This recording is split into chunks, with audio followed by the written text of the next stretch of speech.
Bonjour tout le monde, je continue mes vidéos en ce qui concerne les fausses vérités qui nous pourrissent un petit peu la vie. Et une de ces fausses vérités concerne tout ce qui est les études et la culture générale. En fait, les études, on a perdu de vue à quoi servait le fait d'aller à l'école. On a créé l'école, pourquoi? Pour permettre aux gens de pouvoir lire, donc pouvoir apprendre des choses qui viennent d'ailleurs, découvrir, comprendre.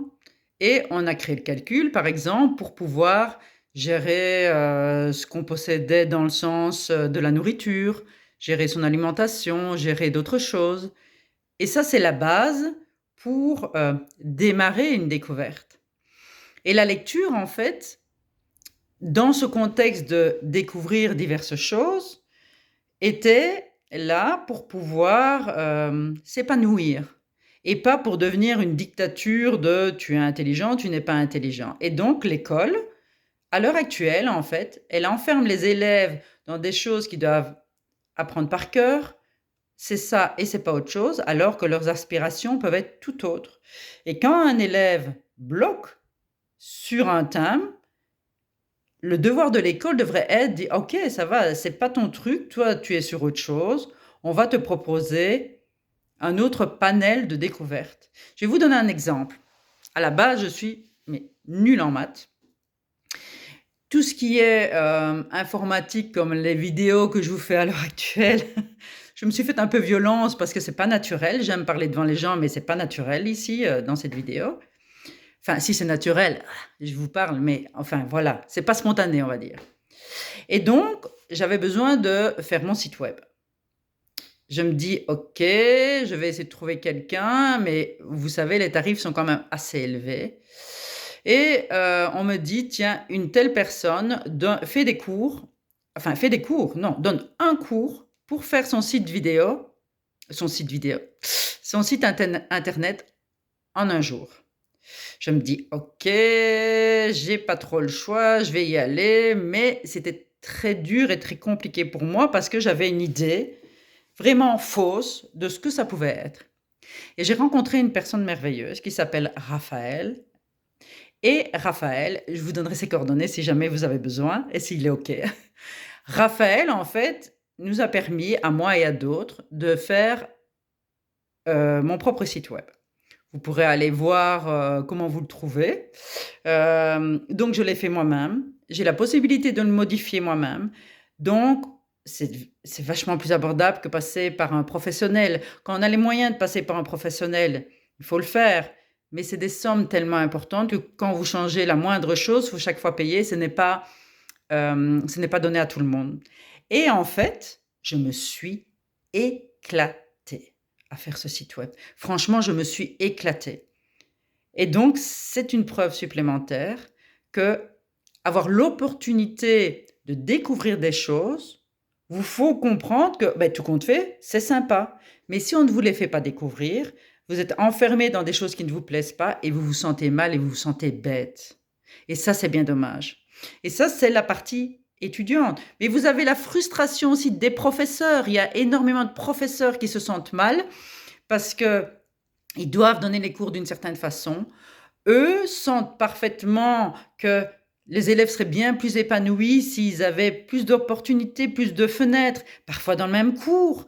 En maths, je présume, je n'y connais rien, mais en maths, je présume qu'on peut faire les choses différentes, qu'on peut ouvrir des fenêtres sur des choses différentes. Les maths, c'est pas juste un bloc, c'est très varié. Le français, c'est pas juste un bloc. Si, il y a la base de l'orthographe, etc. Mais à la limite, la base de l'orthographe, sérieusement, on s'en fiche. On s'en fiche. Ouah, je vais faire sauter des gens au plafond. J'explique. Vous avez des personnes qui ont des choses super intéressantes à dire et qui ne vont pas les dire ou qui ne vont pas écrire des livres parce qu'elles ne savent pas écrire sans faute. Et c'est dommage parce qu'on passe à côté de personnes qui ont des informations tellement magnifiques à transmettre et on passe à côté de ces personnes juste pour une question d'orthographe parce qu'elles n'ont pas la possibilité de se faire corriger parce que ça coûte extrêmement cher de se faire corriger et parce que on leur fait sentir mais «Ah non, il peut pas avoir une faute, sinon on va pas lire ton bouquin, ça craint, c'est pas bien». Mais vous vous rendez compte à quel point c'est grave? Donc on ne doit pas lire quelqu'un parce qu'il fait des fautes d'orthographe.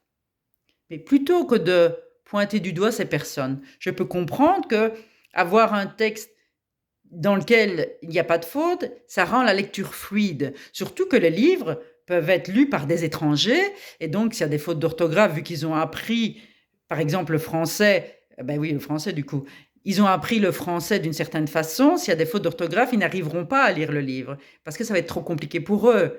Eh bien, on doit aider ces gens à corriger leurs fautes, mais gratuitement. Ça doit faire partie, en fait, des choses qui sont données gratuitement, qui donnent la possibilité gratuitement aux gens de pouvoir s'exprimer.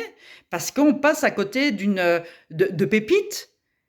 Plutôt que de lire des livres qui sont insipides, etc., qui sont juste pour le business. Je ne dis pas que tous les livres sont pour le business quand ils n'ont pas de faute d'orthographe, hein, ne me faites pas dire ce que j'ai pas dit.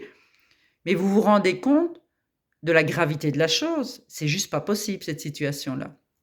Et donc, je suis un peu en train de m'égarer, mais globalement, on a des peurs et des mal-être qui ne sont absolument pas justifiés. Chacun a sa richesse. Quelqu'un qui va démonter un moteur de A à Z et le remonter, mais je suis en admiration devant une personne qui fait ça. Quelqu'un qui, simplement un agriculteur qui fait pousser ses légumes, etc. Moi, personnellement, on dit tout le monde doit faire son potager, blablabla. Bla, bla, bla. Mais non, il faut laisser les personnes qui ont cette passion faire leur passion et les aider quand le moment est venu de les aider. Parce que, en ce qui concerne les agriculteurs, tout le monde bouffe. Donc là, il faut remettre les choses à leur place. Et donc, il n'y a pas il est plus intelligent, il est moins intelligent. Chacun a son intelligence et il faut s'en rendre compte. On a quelqu'un qui a la capacité de faire rire les autres, mais c'est pas donné à tout le monde. Quelqu'un qui a cette capacité de s'occuper de jeunes enfants qui sont en train de pleurer, crier, etc., mais c'est pas donné à tout le monde. On pointe parfois du doigt des mamans qui ont des difficultés à s'occuper de leurs enfants parce qu'elles ne supportent pas leurs cris. Mais ok, mais aidez-les alors. Ne les pointez pas du doigt. Il faut apprendre à se s'aider l'un l'autre plutôt que de pointer du doigt. Parce qu'en fait, il n'y a personne de parfait et on a tous nos blessures et on réagit par rapport à nos blessures. Donc, plutôt que de critiquer, soutenons les personnes et ne nous sentons pas dans des complexes qui n'ont aucun sens. On n'est pas plus bête, on n'est pas plus malin qu'un autre. On est juste des êtres qui sont nés avec leur savoir, leur capacité dans des endroits différents et on a toute notre forme d'intelligence. Et il faut arrêter d'avoir cette arrogance de regarder l'autre comme quelqu'un d'idiot, de bête, enfin de toutes les petites réflexions, les noms d'oiseaux qu'on peut donner. Parce que tous les gens réagissent par rapport à la façon dont ils ont été élevés, l'endroit où ils sont nés, etc. Mais ça n'en fait pas des personnes bêtes. Prenez la peine de parler avec tout le monde et de lâcher votre mental en ayant déjà un esprit critique face à la personne avec qui vous allez parler. Et vous allez découvrir des pépites. Bon, je me suis un petit peu égarée. Je m'en excuse. C'est pas évident en fait. Et donc voilà, je ne prends pas de notes, c'est du comme ça. Et voilà. Mais j'espère que vous apprécierez. J'aimerais bien avoir vos commentaires, ce que vous en pensez. Oui. Bon, en soi, vous pouvez même mettre le négatif parce que de toute façon, le négatif, c'est pas grave. Mais si vous mettez du positif, c'est chouette aussi parce que ça m'encourage à parler à mon téléphone. Je sais que vous êtes de l'autre côté, mais je parle quand même à mon téléphone. Bon, comme dirait quelqu'un qui me fait rire, hein, bisous,